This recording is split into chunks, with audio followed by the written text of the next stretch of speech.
Matt wrote that song and brought it to us. And we heard it, and we were like, this is pretty special.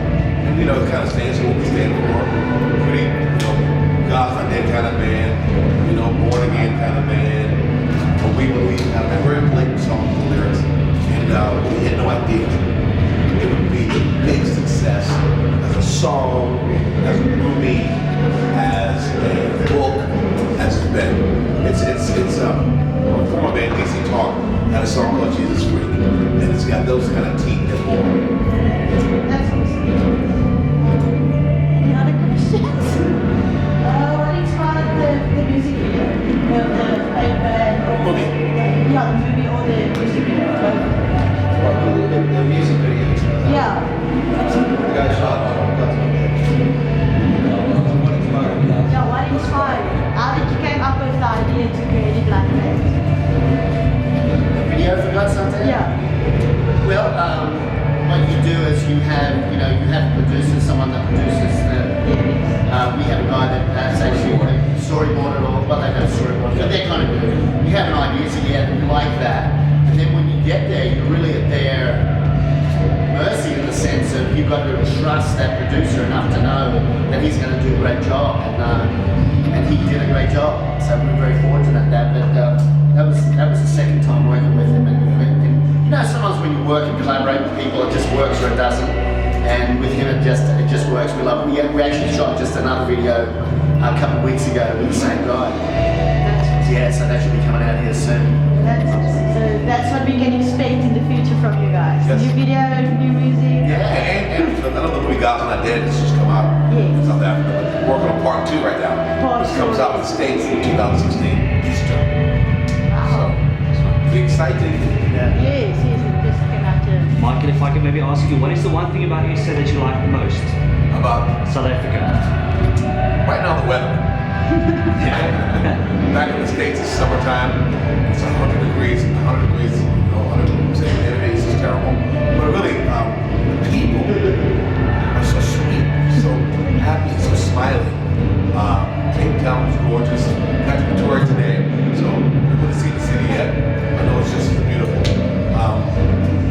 The show's been sold out, packed, so we're happy about that. It's a fantastic time. David, if I can maybe ask you, why is it that you guys have made it in an industry where somebody else or other people has failed before? What makes you different? I can answer that because we failed and kept going.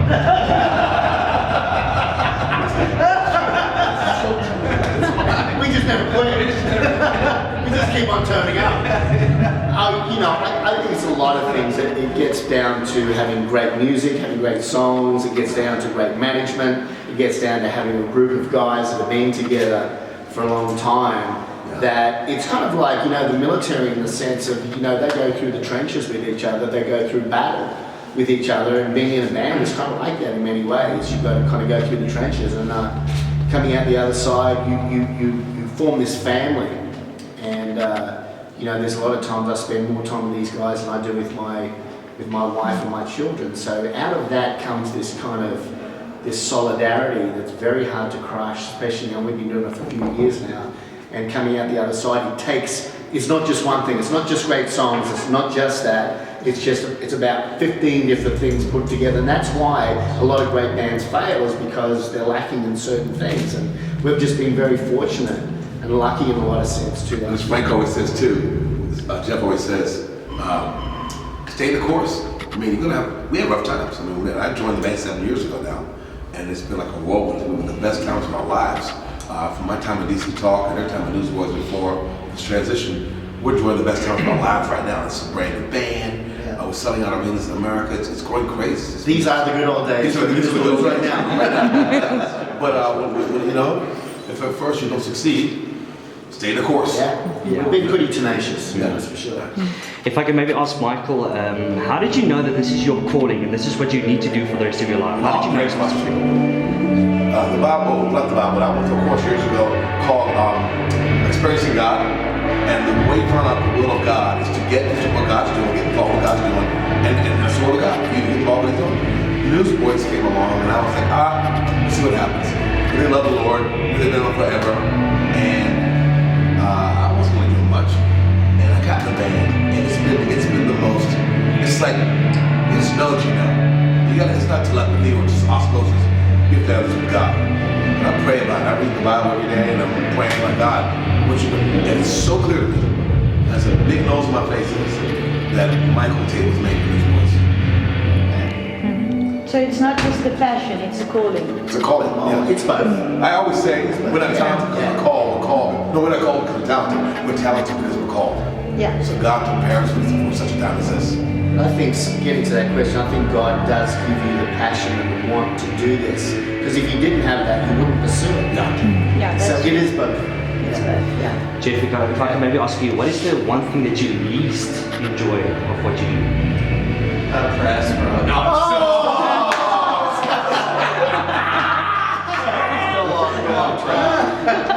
there's not a lot about it that's not enjoyable. I mean, I think anybody who gets to do what they love for their job is a blessed person. And I think, but there is the reality. It's not the normal everyday life that most people experience, and that definitely takes some getting used to.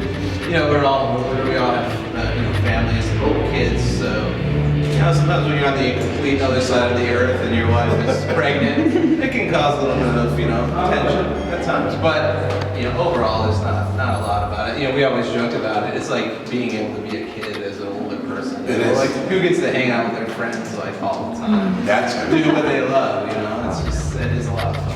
One last question from my side. Are you planning God's Not Dead number 2? Yes. movie, yes. Yes. Yeah. Yeah, it's already been filmed.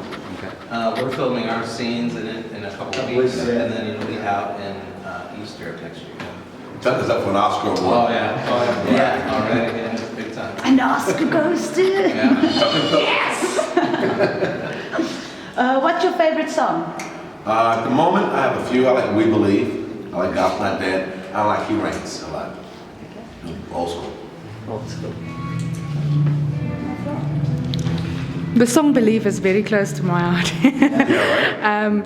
I think the words in there is it actually touches my soul, and I'm also a fan, and so it's a privilege to be here. So I want to welcome you to South Africa, and may you have a blessed and the tour is already blessed. So We Believe the song. Yes. It's for every believer. I mean, it's the word of God put to music. It can't be more, evangelical than that. Evangelical? Yeah. That's right. Evangelical than that. It's a pretty powerful song, no question. Yeah. Jody, just a question for you as well. If you had to choose one, would it be the wisdom of Solomon or the faith of Abraham? Wow. That is very. But yeah, it would have to be faith for sure. If you have I don't know how to song, expound on that, but it's like, you want to have that faith and that just kind of surrender to God and for Him to work in your life. The wisdom will come then. Yeah, the wisdom comes after the fact. or just go the other way. You get as a wise man because he's so wise. Develop a great faith.